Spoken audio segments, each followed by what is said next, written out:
Welcome to the Catalyst Life Coaching Podcast with John Kim and Noelle Cordeaux. If you're inspired to begin your own life coaching practice or just want to learn a little bit more about what it's all about, visit JRNI.co. That's JRNI.co for more information. Your adventure awaits. John and Noelle would like to invite you to a live training and Q&A session happening on September 24th, 2019. They'll be discussing career change, the many, many different ways that you can become a coach or use coach training in your current career, and answering your questions about the $4.2 trillion wellness global economy. That's right, $1 trillion. So head over to JRNI.co/career to sign up. That's JRNI.co/career. It's time to get the skills and training you need to make a bigger impact in the world around you. And we'll see you on September 24th.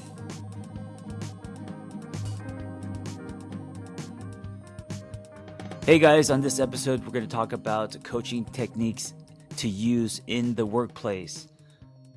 Noelle, there seems to be coaching happening organically in the workplace now more than ever, no? I think it's emerging. I've been talking to a lot of business owners and different leaders about what it means to create a culture that fosters well-being in your employees, because let's face it, most people are miserable at work. Yeah. Why is it emerging today, you think? I think that we've reached a critical point in folks waking up to the fact that chronic stress is a major contributor to illness, absenteeism. I think that companies are starting to realize that if they want to retain talent and they want to have productive employees who stay with the company and retain institutional knowledge, they have to treat them better. Yeah, I think also this idea of just having one career.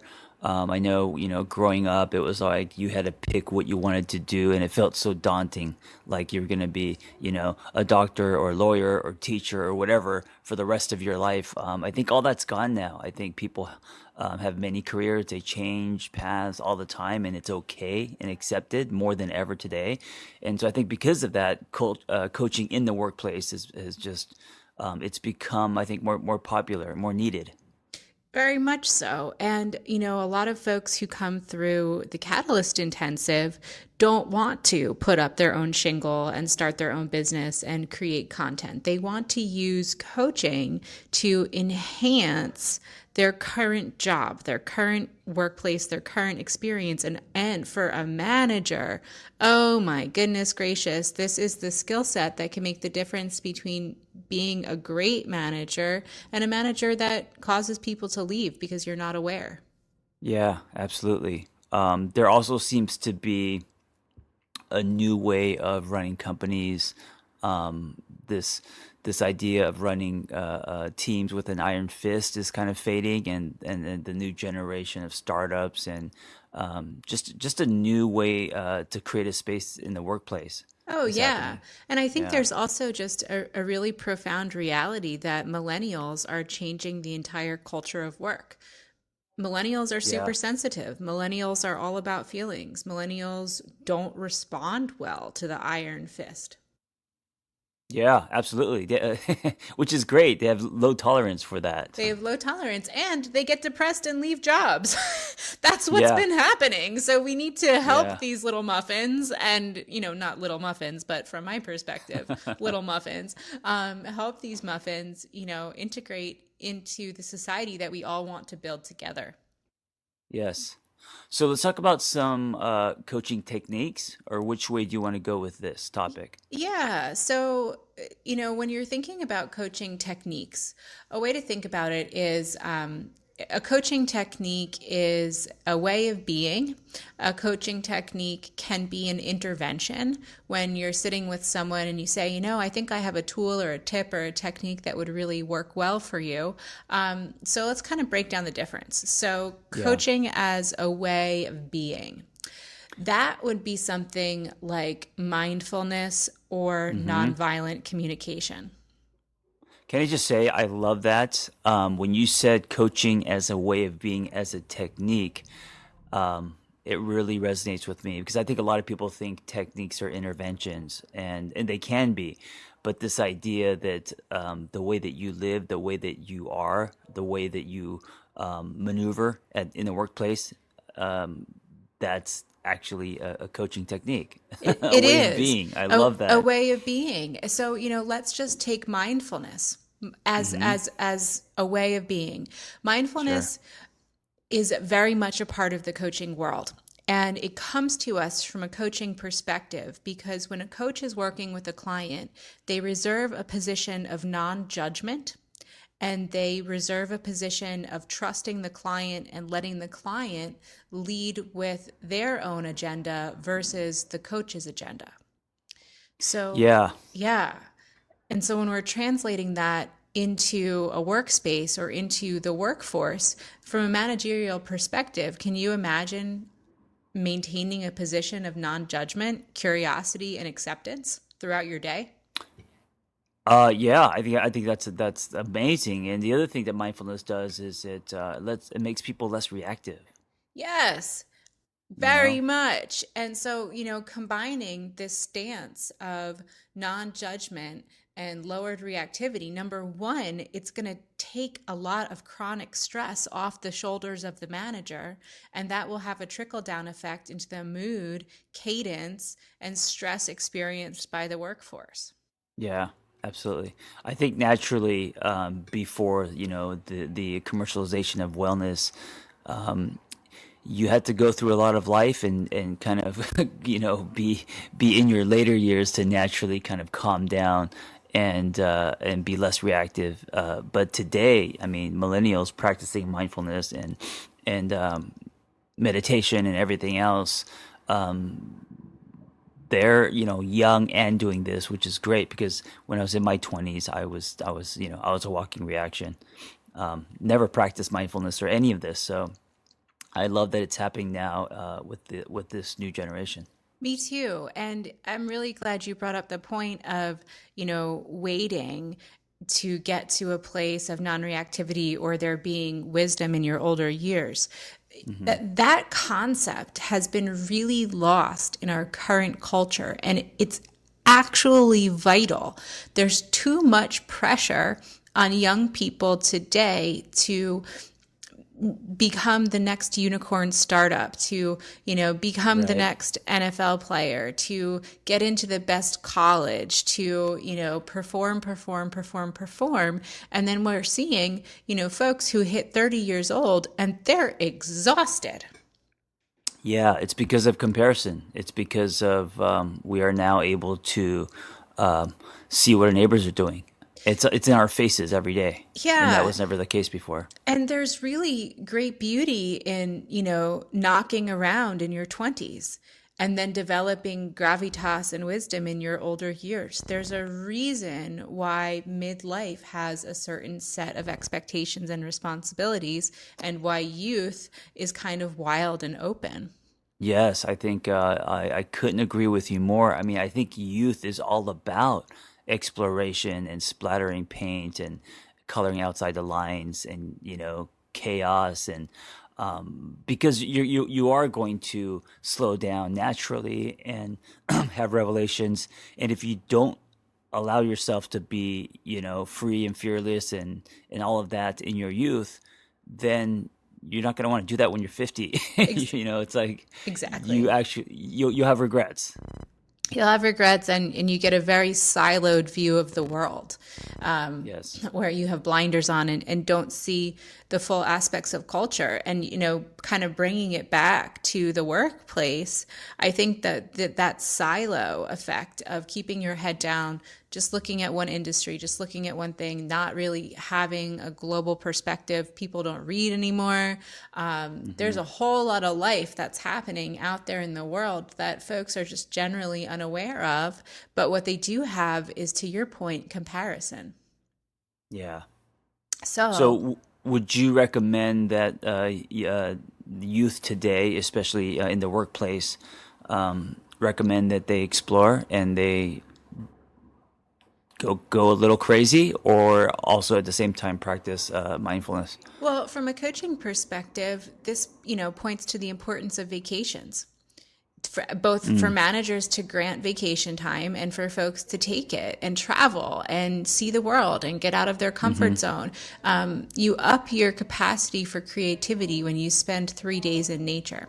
You come back renewed and refreshed, and you can approach problem solving from a perspective that you weren't able to access when your prefrontal cortex is really taxed. And so, kind of Yeah. looking at well-being and coaching and how you can bring it into the workplace, it's creating a culture that values knowledge and exploration of the world. What if the workplace doesn't create that culture for you? How do you create that for yourself? Meaning, if you're not a co-founder or a boss, but you're an employee. Yeah, I mean that's conversations to be had, I think, of, these are my values, what are your values? And Right. there's this concept of managing up. Managing up is when you're providing your boss with information about how to make things more effective and more efficient. And so there's a lot of really great data out there that pertains to workforce productivity, travel, vacation, rest, time off. And so, checking in with HR, perhaps even before you take a job, and say, hey, what's this company's stance on, this set of values or ways of being, and kind of tailor your life to fit into a place that supports your needs. Yeah, I think that's so important. I think that's more important than, your salary. I think so many people are obsessed with how much they get paid, and of course benefits and all of that. But what you're talking about is actually kind of a new thing.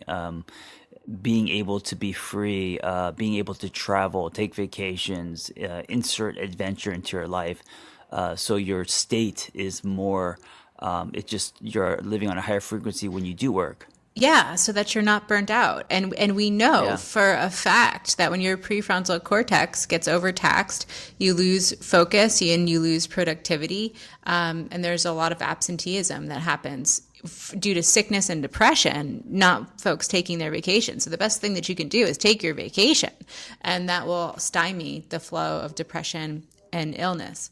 I want to circle back around to, a more micro view, where folks ask me all the time, how can you tell someone they have to do their work and still be nice? Yeah. And this is such a coachable area, right? So there's, going back to this concept of the iron fist, what does it mean to be a boss? I think if Right. you asked anybody in our company if they view me as a boss, what do you think people would say? I don't think they view you as a boss. I Yeah. think they view you as a, a coworker, a friend, a companion, all of that. Yeah. And that's where leadership comes in. And Sure. there's such a big difference between being a leader and being a boss. When you're a leader, you empower people and they're not afraid of you. And they believe that you have the capacity to take them where everyone needs to go, and they feel safe and protected, and they are willing to perform for you. And so when we're thinking about that from a coaching context, whether you're a coworker side by side with someone else, or it's your boss that you're dealing with, or you're a boss and you have people that you're managing, coming from a place of empathy mapping and Hmm. nonviolent communication is the most effective thing you can possibly do to create a leadership driven environment. Yes, this is also a great roadmap when it comes to coaching. I think a lot of people think when you're coaching, you are subtly being a boss or telling your client what to do, but you're actually doing what you're talking about now. Leading, guiding, creating that space, empowering them. Yes. So nonviolent communication is a communication approach where It takes practice to really drop down and get into it, but it's mindfulness, awareness, and compassion. And when you're using words in relationship with humans, it's taking a minute to make sure that what you're saying is not going to dismantle the well-being of someone else. Because you can say a sentence 25,000 different ways. If you're Sure. saying it in a way that's going to dismantle someone's well-being, you're tanking productivity in the moment, just tanking it. But if you say something in a way that just states facts and doesn't cast blame or splatter emotion everywhere, you're keeping everybody calm and focused. Yeah, you're basically talking about practicing EQ in the workspace, which was not the case, in the 50s. No, no. So let me model it. So empathy mapping is a really interesting way to get things done. So let's say that, something has gone horribly wrong, or you've asked someone, whether it's a direct report, a boss, or a colleague, to do something for you and they've done it wrong. Hmm. So a violent form of communication would be to go to that person and say, "You screwed this up. This Right, is a mess. What are right. we going to do?" That And what are the creates, consequences? yeah, panic. Right. That Yep. creates dismay, that lack of approval. And who knows, you could be triggering somebody, spinning them in different directions. But if you went to somebody and used the empathy mapping template, which is, hey, and oh, by the way, this works great at home as well as at work. Hey, when I asked you to do this task or this project or this thing, this is what I thought was going to happen. And I was really surprised to see this whole other thing happen instead. Can you Hmm. walk me through the disconnect between what I thought was going to happen and what actually happened so that we can figure out together how to move this ball forward? Okay, so real quick, because I know you and your heart, that is coming from sincerity. If you don't know the person, it could also it could also come off as someone being patronizing or passive aggressive, depending on the tone, right? So when you're being empathetic, you truly have to be empathetic. You're not using it as a tactic. Yeah, and Yeah. honestly, I've used this technique even when I've been spitting angry, and it's come off pretty okay because you're externalizing the problem.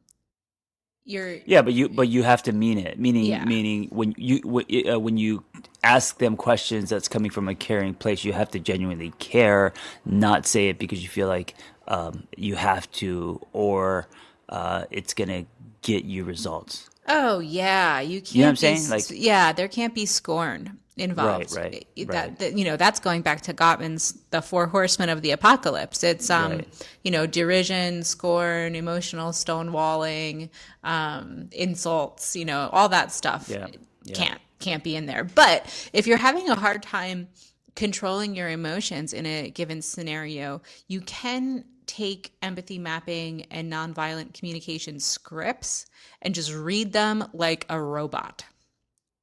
And people Yes, may and here's think what you're weird, but you'll be effective. right, and here's what I love about this. And if you're listening, and this is something that resonates with you, with your career, what you're doing at work, you could actually, by uh, being this way, empathy mapping and nonviolent communication and all things we're talking about, you could actually change the temperature of the room. You could actually change the dynamic of a relationship. It's hard to do because you're in a way you're kind of being the bigger person, or you're responding is a lot harder than to react, right? So, but the thing is that you could actually change relationships by doing this yourself. Oh my goodness. I have a really great case study. So I have a client who is a therapist for the military, and she works on a base. And it's an environment where everybody works hard. They deal with a lot of really difficult cases. And she has a boss, a new boss, who came to her and said, "Hey, every so often, I'd like you to just pop into my office, and I'd like to sit down, and I want to hear about your life, and I want to hear about how you're doing as a human." And my client had a really suspicious reaction to that request. And she said, I don't have time for chit chat. I respect this person too much to just pop into her office and gossip. And so I said, let's use empathy mapping and try to understand why your boss might be making this request. And where we arrived at is this boss is responsible for a whole lot of people. And the therapists that she deploys are responsible for handling very sensitive cases. And so if one of her therapists is not well, is taxed, is overstressed, or is dealing with something in their own life, they won't be able to be effective. And so what my client perceived as a request for too much personal information and gossip was probably her boss wanting to have a holistic view of her employees' lives so she could know that they had the bandwidth to get their job done. That's a great story and a great reminder. Yeah, and it was a game changer to step back and rather than turning the mirror towards the self of like, what does this person want to know about my life for, to say, wow, there actually might be a benefit here from a holistic perspective. Yeah. I want to say that, even though we're talking about the workspace and you just mentioned this, what we're talking about, bring this home, bring this to your friends. This isn't just for the workplace. What you're talking about is a way of living that I think can just make the world better. Oh, yeah. When you take the time to consider what someone else might be going through, it has the capacity to crack you open in ways that you never imagined. Yeah, and I got to say, and maybe we could end with this, that this is actually what I think the world needs the most right now. Yes. Yes. Guys, thank you for listening. And whether you are a founder or a CEO or an employee, it doesn't matter what hat you wear. This is just a new way to be. And by being this way, you are actually using coaching techniques in your workplace. Yes. Thank you so much, John. Yes. Thank you for practicing this in our company. I'll talk to you soon. Yeah. Bye. John and Noelle would like to invite you to a live training and Q&A session happening on September 24th, 2019.